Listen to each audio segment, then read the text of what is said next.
जय हिंद। नमस्ते। आशा करता हूँ सब स्वस्थ होंगे और अपना ध्यान भी अच्छे से रख रहे होंगे। आप सभी को पता है कि कोरोना की तीसरी लहर की आशंकाएं की जा रही हैं और कोई भी नहीं चाहता कि कोरोना की जो तीसरी लहर है वो अपन तक पहुँचे। और इससे पहले ही जो भी प्रिकॉशन है उनका ध्यान रखते हुए सोशल डिस्टेंसिंग और सैनिटाइज़र का उपयोग हुआ, मास्क कंपलसरी है। और जिन्होंने वैक्सीन नहीं लगवाई है उनसे अनुरोध करूँगा कि जल्दी से जल्दी वैक्सीन लगवाएं। और जिनका पहला डोज हो चुका है वो दूसरा डोज भी जितने जल्दी हो सके उतने जल्दी लगवा लें। और बाकी तो सब ठीक ठाक चल रहा है। काफ़ी दिनों से समय ना होने के कारण वीडियो नहीं बन पा रहा था, तो मेरे पास कई सारे मैसेज हैं जिनमें ये पूछा गया है कि हम किस तरह से एमपीपीएससी की तैयारी कर सकते हैं, क्योंकि बहुत सारे स्टूडेंट्स हैं वो नए कैंडिडेट हैं और अभी किसी ने ग्रेजुएशन कंप्लीट किया है, किसी ने 12वीं पास की है और उनको इस पेशे में ज़्यादा जानकारी भी नहीं है कि पीएससी क्या होता है। हालांकि जानते हैं लेकिन उतना नहीं जानते जिस तरह से कि कोई तैयारी करने वाला जानता है या फिर कोचिंग वाले जानते हैं। तो आज का जो वीडियो रहेगा इसी टॉपिक के ऊपर से रहेगा कि हम किस प्रकार से एमपीपीएससी की तैयारी करें और सिलेबस को जो पढ़ना है उसको याद करना है, कौन कौन सी बुक्स हैं। तो हम कोशिश करेंगे कि पूरी जानकारी दें, क्योंकि पहली वीडियो में तो ये पॉसिबल नहीं हो पाएगा, इसलिए इसका जो सेकंड वीडियो रहेगा उसमें मुख्य परीक्षा की जानकारी दी जाएगी। और आज का जो वीडियो है इसमें सिर्फ प्रीलिम्स की जानकारी डिटेल से समझी जाएगी। तो कुछ बातों का ध्यान रखना ज़रूरी है जो कि मैं पहले आपको बता देना चाहता हूँ कि वो बातें ये हैं कि सबसे पहली तो अगर आप पीएससी की तैयारी कर रहे हैं, देखो पीएससी है एक, जैसे कि एमपीपीएससी हुआ, यूपीपीएससी हुआ, सीजीपीएससी हुआ, यानी कि हर स्टेट अपने अपने राज्य में एक जो आयोग होता है वो परीक्षा करवाता है, जिसमें जो डिप्टी कलेक्टर हुए, डीएसपी हुए, इनकी भर्तियां और उससे रिलेटेड और भी भर्तियां होती हैं, वो सभी भर्तियां इसमें करवाते हैं। बहुत सारी वैकेंसी भी आती हैं और जो जानकारी होना चाहिए एक पीएससी कैंडिडेट्स के लिए, उसमें कि सिलेबस के आधार पर किस तरह से हम अपना टाइम टेबल बनाएं। सबसे पहले यही रहेगा, टाइम टेबल सबसे ज़्यादा महत्वपूर्ण है, क्योंकि आपको अपना समय निर्धारित करता है कि आप कितना पढ़ रहे हैं। अगर आपने सही समय में सिलेबस को कंप्लीट किया है परीक्षा से एक महीने पहले, तो आपका जो टारगेट रहेगा वो बिल्कुल सही निशाने पर रहेगा कि हाँ अपन क्वालिफाई कर सकते हैं। और बहुत सी कैंडिडेट्स होते हैं जो कि सिर्फ टाइम टेबल के आधार पर सिर्फ बनाकर रख लेते हैं, लेकिन पढ़ाई के मामले में वो थोड़ा आनाकानी कर देते हैं कि चलो पेपर डिले हो गया है या फिर कुछ और भी कारण है, बाद में पढ़ लेंगे। तो ये अपन को नहीं करना है, जो टाइम टेबल है उसको फॉलो करना ज़रूरी है। दूसरी बात ये रहेगी, कंफर्ट जोन बिल्कुल भी ना रहें, यानी कि जितना हो सके चुनौतियों को स्वीकार करें, क्योंकि हमारे बीच में चुनौतियां आना वो तो कंपलसरी ही आएंगी, क्योंकि अपन इतने बड़े पेपर की तैयारी कर रहे हैं, तो चुनौतियाँ तो स्वाभाविक है कि वो तो आना ज़रूरी है। तो अपन को कंफर्ट नहीं रहना है, जितना अपन चुनौतियों से सामना करेंगे उतना ही अपन सफलता के बहुत ज़्यादा नज़दीक पहुंचते जाएंगे। तीसरा रहेगा कि जो लोग दूसरों से कंपेयर करते हैं, कि मैंने बहुत सारे ऐसे कैंडिडेट्स को देखा है जो कि दूसरों को फॉलो करते हैं। आप फॉलो करो, ये अच्छी बात है, इसमें कोई मना ही करने वाली बात नहीं है, लेकिन मेरा ये भी एक अनुरोध रहेगा कि उनका माइंडसेट क्या है और आपका माइंडसेट क्या है, ये ज़्यादा ज़रूरी है।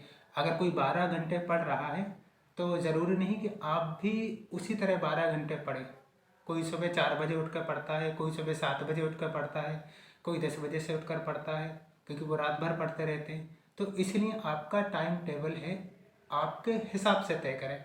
अगर आपकी नींद सुबह 4 बजे नहीं खुलती है तो आप 7 बजे उठ जाइए, 7 बजे से आप जो भी आपकी समय सारणी रही उसी के आधार पे आप टाइम टेबल डिसाइड कर लीजिए। दूसरों को फॉलो करना ज़्यादा ठीक नहीं है, क्योंकि उनके माइंडसेट के आधार पर वो सही है, क्योंकि उनको पहले से पता है कि हम 4 बजे उठ सकते हैं। लेकिन बहुत सारे कैंडिडेट्स हैं जो कि जानते हैं कि हम 4 बजे नहीं उठ सकते, तो अपना टाइम टेबल खुद डिसाइड करें। और रहेगा कि ग्रुप स्टडी, जो भी पीएससी कर रहे हैं उनका एक ग्रुप भी रहेगा कि पढ़ने के लिए आप बना सकते हैं कि 4-5 स्टूडेंट्स, सिर्फ पढ़ने वाला ग्रुप, ना कि वहाँ पे आप बैठ के पार्टी शार्टी कर रहे हैं और पबजी खेल रहे थे। ये बिल्कुल ना करें, गेम से जितना हो सके दूर रहें, क्योंकि एक ये भी रहता है कि 4 लोग मिल जाते हैं, सबका माइंडसेट अलग अलग होता है, कोई गेम में रुचि रखता है, कोई मोबाइल चलाता नहीं है, कोई गाने सुनता है, सबकी एक अलग अलग होती है। तो जितना हो सके आप उन्हीं लोगों के संपर्क में रहें जो सीरियस हैं पढ़ाई को लेकर। एक लास्ट चीज़ है जो है रिवीजन। ये महत्वपूर्ण है कि जितना आपने एक दिन में पढ़ा है उसको आप सबसे लास्ट में या फिर सबसे पहले उसको रिवाइज करें। अगर आपने सारे दिन में करंट अफेयर्स पढ़ा है या फिर अपनी जो बुक्स हैं, जो भी पढ़ा हुआ है सारे दिन में, उसका एक बार सोने से पहले सिर्फ पढ़ लें, याद करने की ज़रूरत नहीं है, सिर्फ पढ़ के और सो जाएं, क्योंकि ये ज़्यादा ज़रूरी है। जो भी आप पर डे पढ़ रहे हैं उसका एक बार रिवीजन करना काफ़ी आवश्यक है, जो कि बहुत ज़्यादा हेल्पफुल रहेगा। और जो लोग बोलते हैं कि हमने पढ़ा है लेकिन भूल गए हैं, अगर 2-3 बार करेंगे और एक नियम बना लें इसी का कि हमने जो दिन में पढ़ा है उसको शाम को या फिर सुबह उठने से पहले हमको एक बार उसे रिवाइज करना है, तो वो ठीक ही रहेगा और काफ़ी हेल्पफुल भी रहेगा। जैसे कि करंट अफेयर्स पढ़ाने के लिए सुबह की जो क्लासेस हैं आप ले रहे हैं, तो आप वहाँ से स्टार्ट कर सकते हैं कि नहीं, हमको 2 घंटे पहले रिवाइज करना है जो हमने कल पढ़ा है उसका करंट अफेयर्स। बाकी आज की जो समय सारणी रहेगी उसके समय के अनुसार हम अपना काम करेंगे। तो एक समय आप अपने अनुसार बना सकते हैं। और इसके अलावा जो प्रीलिम्स की जानकारी जहाँ तक मैं आपको देना चाहता हूँ कि प्रीलिम्स में 2 पेपर होते हैं जिनका समय जो रहता है वो 2-2 घंटे रहता है। 200 नंबर के क्वेश्चन आते हैं, क्वेश्चन पेपर जो आते हैं। और दूसरा जो पेपर होता है वो क्वालिफाइंग पेपर होता है, जिसमें 33% मार्क्स लाना, जो कि क्वालिफाइंग पेपर होता है। जो पहला पेपर होता है सामान्य अध्ययन, वो सबसे महत्वपूर्ण भूमिका निभाता है अपने कट ऑफ में और अपने लिए सिलेक्शन दिलाने में। और उस क्वेश्चन में जो कट ऑफ बनता है, एक कट ऑफ के ऊपर से भी बहुत सारे सवाल ये आते हैं कि कट ऑफ कितने नंबरों पे जाता है, कितने क्वेश्चन हमको सही अटेम्प्ट करने पड़ते हैं। तो ये तो पेपर के ऊपर डिसाइड करता है कि पेपर किस तरह का आया है। जहाँ तक देखा है कि 60, 70, 75 तक करंट जो कट ऑफ है वो निकल जाता है, यानी कि 70 क्वेश्चन मतलब 140 का कट ऑफ पहुँच जाएगा। और कट ऑफ जो निर्धारण करता है वो जैसे 140 से कितना ऊपर तक गया है ये पता नहीं रहता, लेकिन इतना पता है कि 140 एक उदाहरण को मान के अपन चल रहे हैं। अगर किसी ने 70 क्वेश्चन सही किए हैं तो मतलब उसके 140 नंबर आ चुके हैं, यानी कि 140 से नीचे कट ऑफ नहीं गया है। अगर उसका सिलेक्शन हुआ है तो आप ये मान के चलिए कि 140 से ऊपर जितने भी कैंडिडेट्स, यानी कि 70 क्वेश्चन से ज़्यादा जिसने सही किया है उसका सिलेक्शन हो चुका है। और जिसने 70 से कम यानी कि 69 हुआ, 65 हुआ, उसका सिलेक्शन नहीं होगा। ये काफ़ी जो नए स्टूडेंट्स हैं वो कन्फ्यूजन हो जाता है उनके लिए कि हाँ, किसी ने दोनों क्वेश्चन जो पेपर होते हैं सीसेट का भी होता है और सामान्य अध्ययन का भी होता है, उसको भी जोड़ के देखते हैं कि हमने दोनों क्वेश्चन पेपर को जोड़ लिया है और हमारे नंबर तो 150-200 से ऊपर जा रहे हैं, लेकिन हमारा सिलेक्शन नहीं हुआ है। जो दोनों पेपर का कट ऑफ जो होता है वो राज्य वन सेवा परीक्षा के लिए होता है, क्योंकि राज्य वन सेवा परीक्षा में जो कट ऑफ निर्धारित किया जाता है वो दोनों सामान्य अभिरुचि और दूसरा सामान्य अध्ययन, ये दोनों पेपर का कट ऑफ नंबरों को जोड़ा जाता है, फिर कट ऑफ निर्धारित किया जाता है, उसी के आधार पर होता है सिलेक्शन। तो ये उम्मीद है कि आपको समझ में आ गया होगा कि फर्स्ट पेपर और सेकंड पेपर में अंतर क्या है। और चलिए फिर शुरू करते हैं। परीक्षा का पाठ्यक्रम एक बार जान लेते हैं। परीक्षा की जो योजना है, जो मध्य प्रदेश पीएससी है, ये 3 चरणों में होती है। राज्य सेवा प्रारंभिक परीक्षा यानी कि एक प्रीलिम्स होता है, फिर मुख्य परीक्षा होती है, इसके बाद साक्षात्कार होता है। ठीक है, यानी कि 3 फेज से गुजरना होता है। और इन तीनों के जो नंबर हैं और तरीका है, ये भी अलग अलग होता है। जो प्रीलिम्स होती है वो उम्मीदवारों का आकलन करने के लिए, और जो निकल जाते हैं या पास हो जाते हैं वो उन सभी के लिए मुख्य परीक्षा के लिए चुना जाता है। तो इसका प्रारूप क्या है? प्रारंभिक परीक्षा जिसे प्रीलिम्स कहते हैं, उसमें बहुविकल्पीय प्रश्न होते हैं, यानी कि एक प्रश्न आएगा, उसके 4 विकल्प रहेंगे, उसमें से एक सही उत्तर रहेगा जो कि आपको चुनना पड़ेगा। दोनों पेपर में 2-2 घंटे का समय रहता है और 200-200 अंक के 2 पेपर होते हैं। एक सामान्य अभिरुचि परीक्षण होता है जिसे सीसेट कहते हैं, और पहला जो है वो सामान्य अध्ययन।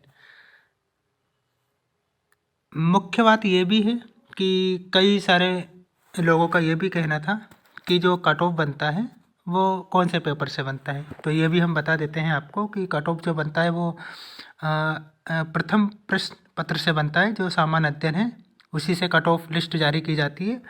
और बाकी जो दूसरा पेपर है सीसेट, ये क्वालिफाइंग पेपर है, और जिसमें जो बताया गया है कि ये परीक्षा केवल छानबीन यानी परीक्षण के लिए ली जाती है, और इस परीक्षा में प्राप्त अंकों के आधार पर अभ्यर्थी का मुख्य परीक्षा हेतु योग्य किया जाता है, और अंतिम चयन सूची केवल मुख्य परीक्षा तथा साक्षात्कार में प्राप्त अंकों के आधार पर निर्मित की जाती है। यानी कि प्रीलिम्स परीक्षा जो है सिर्फ छानबीन के लिए की जाती है, और जब लास्ट रिजल्ट जारी किया जाता है तो इसमें प्रीलिम्स का कोई रोल नहीं होता। मुख्य परीक्षा और इंटरव्यू के नंबरों को मिलाकर सिलेक्शन सूची जो है वो जारी की जाती है।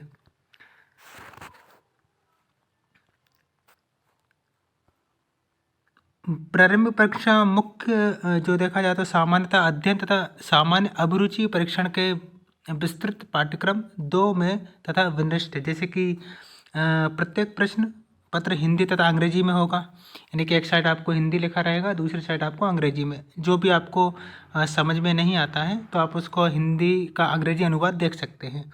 ठीक है, और बाकी ये तो दिया गया है, और ये उनके जब कोई क्वेश्चन गलत हो जाता है तो आयोग अपने अनुसार उसका निर्णय लेता है, या तो क्वेश्चन को विलुप्त कर देते हैं, और विलुप्त करने के बाद जो क्वेश्चन बचते हैं उन्हीं के आधार पे कट ऑफ जारी किया जाता है। अब देखते हैं कि कितने जो प्रीलिम्स में बैठते हैं अभ्यर्थी, उनमें से कितने लोगों का सिलेक्शन होता है। तो चयनित अभ्यर्थियों की कुल रिक्त पदों की संख्या के वर्गवार और श्रेणीवार अधिकतम 15 गुना होगी। यानी कि जितने लोग परीक्षा में बैठे हुए हैं और जितनी वैकेंसी आई हुई है, उन वैकेंसियों का 15 गुना सिलेक्शन किया जाता है। समान अंक प्राप्त उम्मीदवारों को भी मुख्य परीक्षा हेतु घोषित किया जाएगा, यानी जिसके समान अंक आ रहे हैं वो भी मुख्य परीक्षा के लिए सिलेक्शन होगा उनका। और केवल वे ही उम्मीदवार जिन्हें आयोग ने संबंधित विज्ञापन के अधीन प्रारंभिक परीक्षा में अर्ह घोषित किया हो और मुख्य परीक्षा में प्रवेश पाने के लिए जो पात्र हैं। मुख्य परीक्षा की पात्रता हेतु उम्मीदवार को प्रारंभिक परीक्षा के प्रत्येक प्रश्न पत्र में न्यूनतम 40% अंक प्राप्त करना आवश्यक है, और अनुसूचित जाति, अनुसूचित जनजाति और अन्य पिछड़ा वर्ग एवं दिव्यांग श्रेणी के उम्मीदवार न्यूनतम अहकारी अंक 30% होंगे, यानी कि ये आरक्षण के लिए है। और जो मुख्य बात ये भी है कि राज्य सेवा प्रारंभिक परीक्षा का जो द्वितीय प्रश्न पत्र है, जैसा कि मैंने बताया, ये सिर्फ क्वालिफाइंग है, और द्वितीय प्रश्न पत्र में प्राप्त अंकों को प्रारंभिक परीक्षा परिणाम हेतु गुणानुक्रम निर्धारण में शामिल नहीं किया जाएगा, यानी कि उसको जोड़ा नहीं जाएगा, क्योंकि ये क्वालिफाइंग पेपर है। राज्य वन सेवा परीक्षा का पाठ्यक्रम भी राज्य सेवा प्रारंभिक परीक्षा के समान ही है, और राज्य वन सेवा प्रारंभ परीक्षा की मेरिट सूची प्रथम व द्वितीय दोनों प्रश्न पत्रों के प्राप्तांकों को जोड़कर तैयार की जाएगी। ध्यान देने वाली बात यह है कि जो राज्य वन सेवा परीक्षा की तैयारी कर रहे हैं या फिर जिन्होंने पेपर दिया है, तो उनका जो कट ऑफ जारी किया जाता है वो पेपर 1 और पेपर 2 दोनों पेपरों को मिलाकर सूची तैयार की जाती है और उन्हीं के प्राप्तांकों के आधार पर कट ऑफ बनाया जाता है। अब एक बार जो सिलेबस है कि क्या आता है उसके बारे में देख लेते हैं, क्योंकि मध्य प्रदेश है और मध्य प्रदेश पीएससी और मध्य प्रदेश के जो क्वेश्चन है वो कम से कम 20 से 25 क्वेश्चन आना ही आना है, कंपलसरी है। और इसमें क्या क्या आता है कि मध्य प्रदेश के इतिहास में मध्य प्रदेश के इतिहास की जो महत्वपूर्ण घटनाएं हुई, राजवंश हुए, स्वतंत्रता आंदोलन में मध्य प्रदेश का योगदान, मध्य प्रदेश की प्रमुख कलाएं एवं स्थापत्य कला, मध्य प्रदेश की प्रमुख जनजातियां एवं बोलियां, मध्य प्रदेश के प्रमुख त्यौहार, लोक संगीत, लोक कलाएं और लोक साहित्य, मध्य प्रदेश के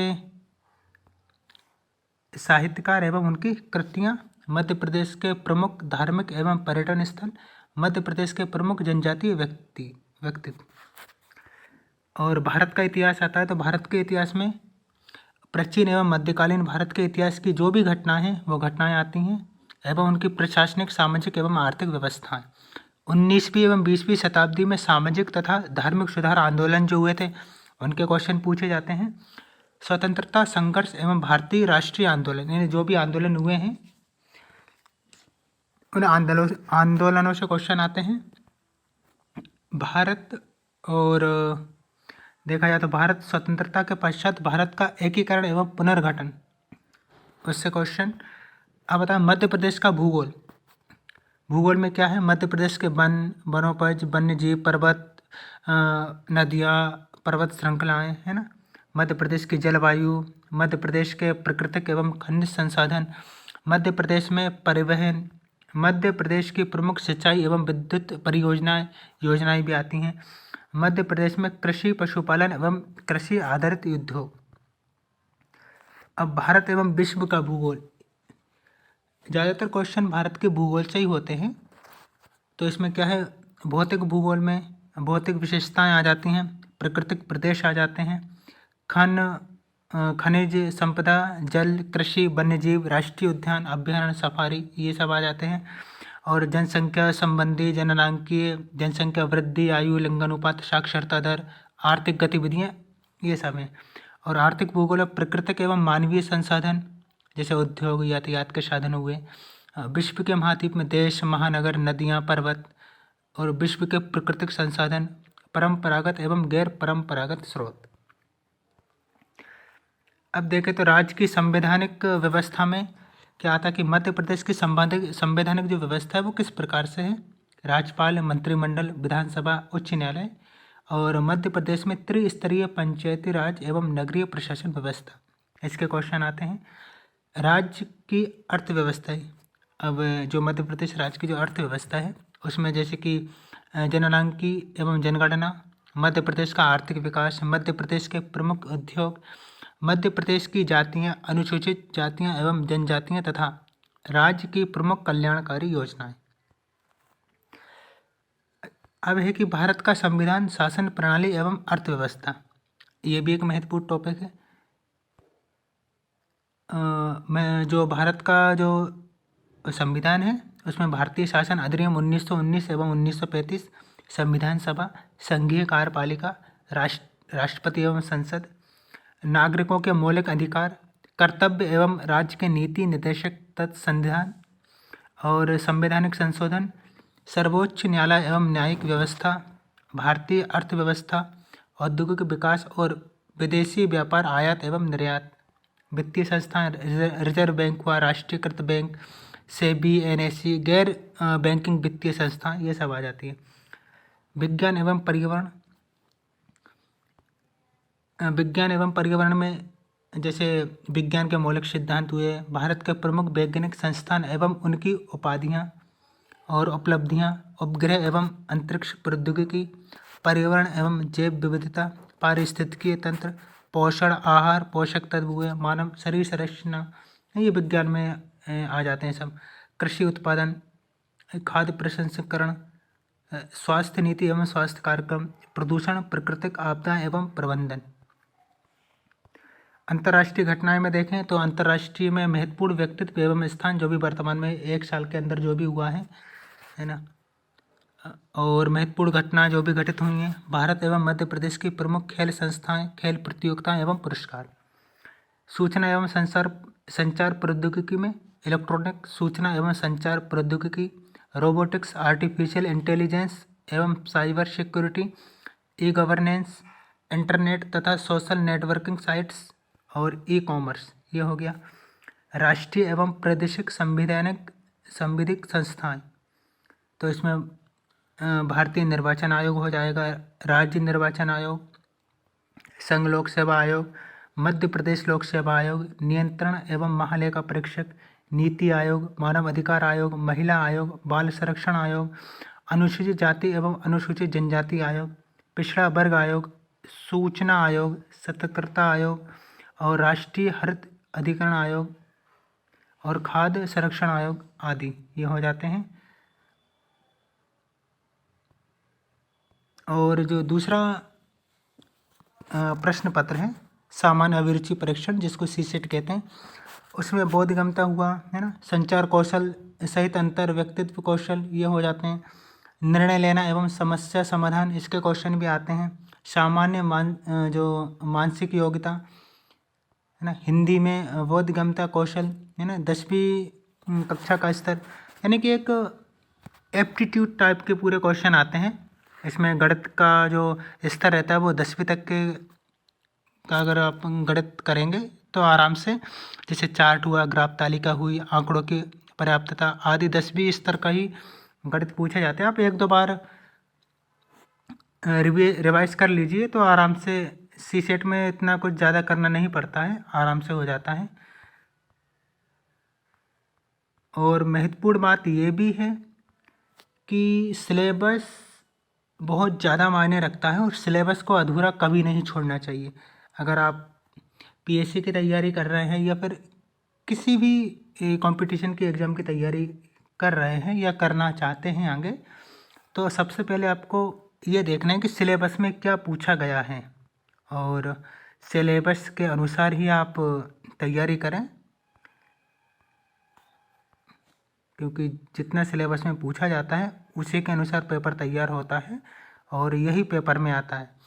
ज़्यादातर लोग जो परीक्षा में असफल होते हैं उनका यही कारण रहता है कि वो सिलेबस का तो उन्हें कुछ पता भी नहीं रहता कि सिलेबस में दिया क्या है, और जितने भी क्वेश्चन पेपर में आते हैं वो सिलेबस के ही अकॉर्डिंग आते हैं। इसलिए सिलेबस को अच्छे से याद भी कर लीजिए, सिलेबस में क्या क्या दिया है उसको भी अच्छे से पढ़ लीजिए, तो अपन कहीं ना कहीं वहाँ तक पहुँचने में अपन को बहुत ज़्यादा सफलता मिलेगी। और शॉर्टकट्स तो अपन को बिल्कुल नहीं लेना, पूरे डिटेल में पढ़ना है। और जितनी चीज़ें अपन को नहीं आ रही हैं या समझ में नहीं आ रहा है तो हमारा चैनल है ओनली पीएससी एकेडमी, और हम पूरी कोशिश करेंगे आप सभी के लिए कि अच्छे से अच्छा कंटेंट उपलब्ध करा सकें, और हमारी टीम के द्वारा भी पूरा प्रयास किया जा रहा है। और इसकी जो मुख्य परीक्षा की जो सूची है और जो जानकारी रहेगी वो आपको नेक्स्ट वीडियो में उपलब्ध करा दी जाएगी। मुख्य परीक्षा में किस तरह से आपको लिखना होता है, क्या पढ़ना होता है, किस तरह से पेपर आते हैं और कितने घंटे का पेपर होता है, ये सब जानकारी आपको दूसरे वीडियो में बताएंगे। इसलिए और आज के लिए इतना ही। नमस्ते, जय हिंद, अपना ध्यान रखिए।